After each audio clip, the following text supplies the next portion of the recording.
Et yo tout le monde, c'est Vincent. Aujourd'hui on se retrouve pour une toute nouvelle vidéo aujourd'hui les amis. Nouveau programme de trêve internationale aujourd'hui pour la trêve d'octobre 2024 qui aura lieu plus précisément du 7 au 15 octobre. Donc c'est parti, on va commencer tout de suite avec comme d'habitude les matchs de l'équipe de France. L'équipe de France qui jouera donc la suite de la Ligue des Nations de l'UEFA dans le groupe 2 de la Liga. Ça sera les 3e et 4e journées tout d'abord avec la 3e journée contre Israël le 10 octobre. Ça se jouera à la Bosniak Arena en Hongrie. Spécialement, voilà, le match a été déplacé et ça sera à suivre sur TF1. Ensuite, on enchaînera sur la journée 4, déjà le match retour contre la Belgique le 14 octobre au stade Roi-Baudouin, donc à Bruxelles, et ça sera également sur TF1. Petit point donc sur l'état du groupe de la France à 2 journées donc dans cette Ligue des Nations. Hein. Je vous rappelle bien sûr qu'au total, il y en a 6. Donc là, pour l'instant, on est classé en 2e, quasiment à égalité avec la Belgique, avec 3 points, donc une victoire, une défaite. Et bon, je pense que vraiment absolument rien n'est joué encore dans ce groupe. Tout reste à faire, mais je pense que justement, c'est un peu cette trêve-là, spécialement la trêve d'octobre, qui va un petit peu faire avancer beaucoup les choses dans cette Ligue des Nations. Ensuite, donc on enchaîne avec les autres matchs sur le continent européen dans la confédération UEFA. Et tout comme la France, hein, la quasi-totalité des nations joueront la suite des matchs de la Ligue des Nations. Et il y aura également quelques petits matchs amicaux dont je vous en parlerai un petit peu plus tard. Donc tout d'abord, on va commencer avec la Ligue A, avec la 3e journée donc qui durera du 10 au 12 octobre avec des matchs clés comme Italie-Belgique dans le groupe de la France ou encore Hongrie-Pays-Bas dans le groupe 3, l'Hongrie qui quand même est une nation plutôt pas mal ces dernières années mais là qui enchaîne des mauvaises prestations depuis l'Euro.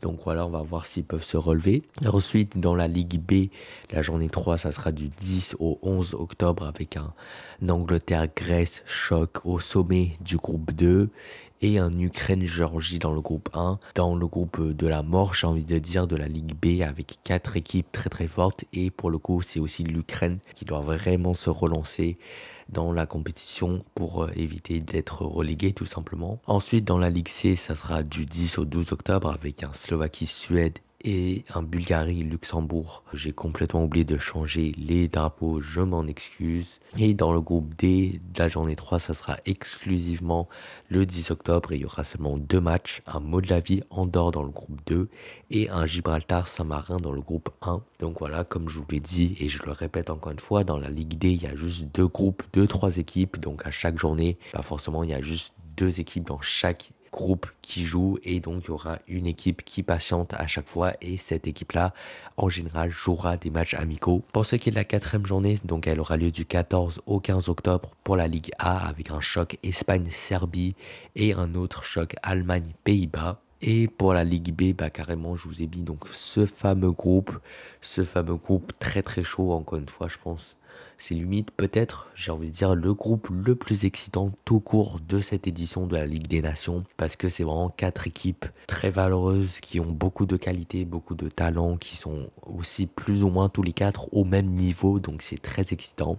Et encore une fois, il y aura des gros chocs qui va décider de la suite de ce groupe-là. Et ensuite, en Ligue C, quelques chocs, je vais pas tous les commenter.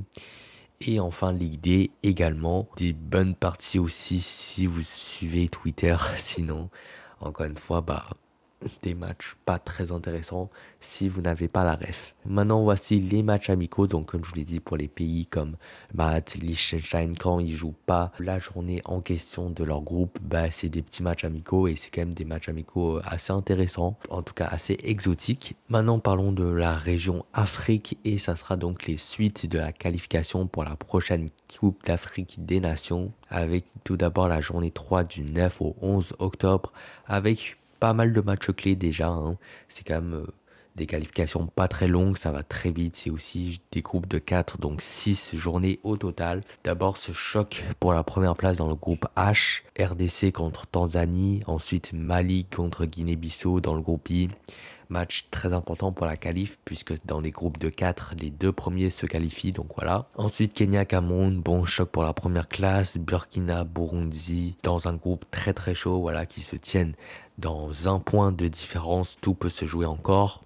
Et un groupe clé, donc ce groupe-là, où tout peut se jouer encore. Ensuite, la quatrième journée, ça sera du 13 au 15 octobre, avec encore des affiches très très chaudes. Donc Congo, Afrique du Sud, match pour la deuxième place, synonyme de qualification. Mauritanie, Égypte, j'ai encore oublié de changer les drapeaux. Ce qu'il faut savoir en fait, c'est que, en tout cas pour ces qualifs de la CAN, la troisième et la quatrième journée, c'est exactement les mêmes affiches, juste dans un format aller-retour. Les deux équipes en fait vont se jouer deux fois en l'espace de quelques jours. Donc voilà, petite particularité. Donc en fait, tous les affiches que je vous ai mis dans la journée 3, ben, il y aura le match retour directement dans la journée 4. Et pareil là, les affiches que je vous mets pour la journée 4, il y aura également dans la journée 3. Maintenant, pour ce qui est la zone CONCACAF Amérique du Nord, il y aura également les matchs de la Ligue des Nations, ainsi que des matchs amicaux pour les équipes dispensées. On commence tout d'abord avec la Ligue A, dont la journée 3 aura lieu du 10 au 11 octobre.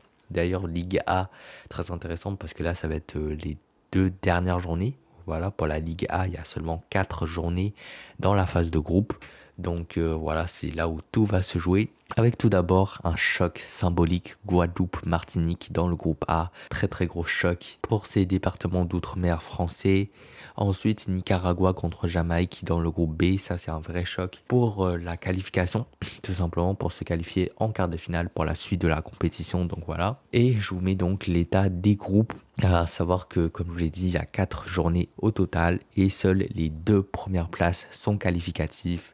Donc voilà, ça va se taper, en gros, ça va se taper fort. Il y a quand même de très très belles affiches si vous suivez le foot nord-américain. Ensuite, pour ce qui est la Ligue B aussi, il y a quelques belles rencontres entre Salvador, Saint-Vincent-Grenadines, Grenade, Curaçao. Si je me rappelle bien, en Ligue B, seule la première place est synonyme de promotion en Ligue A la saison prochaine. Donc voilà, ça va se taper fort. En Ligue C, c'est un peu bizarre, voilà, parce que j'ai pas trop compris, vraiment, c'est incompréhensible leur concept.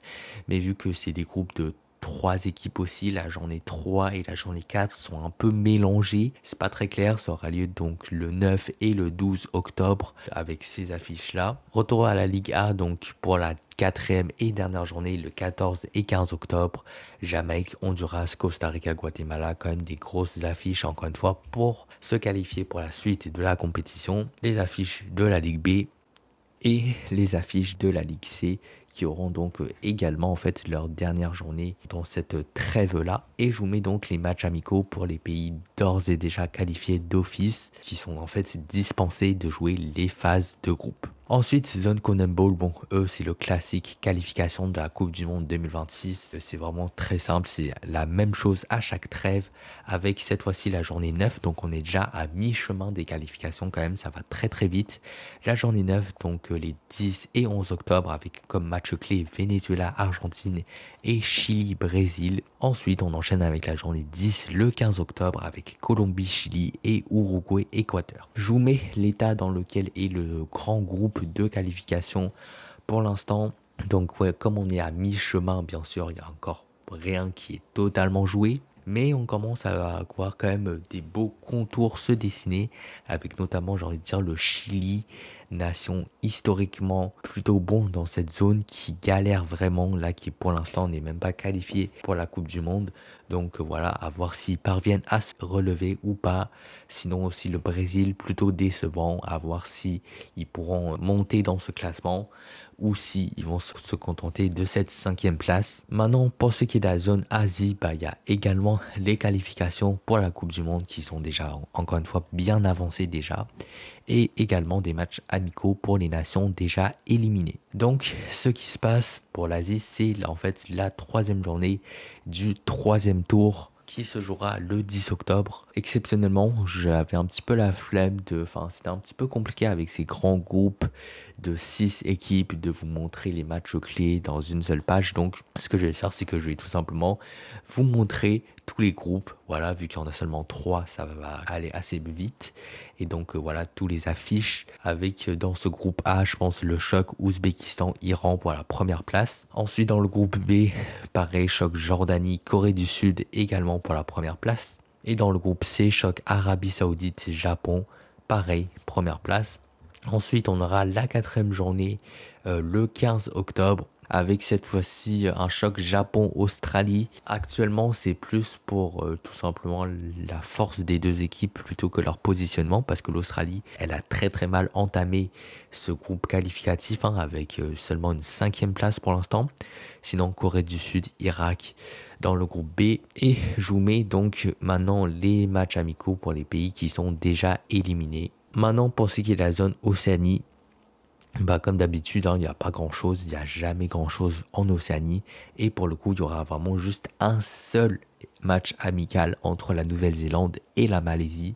Ça sera le 14 octobre. Et donc voilà les amis, c'est la fin de cette vidéo, j'espère qu'elle vous aura plu, et puis nous on se dit à bientôt pour de nouvelles vidéos. Salut tout le monde, c'était Verstappen, à plus, à la prochaine, allez ciao.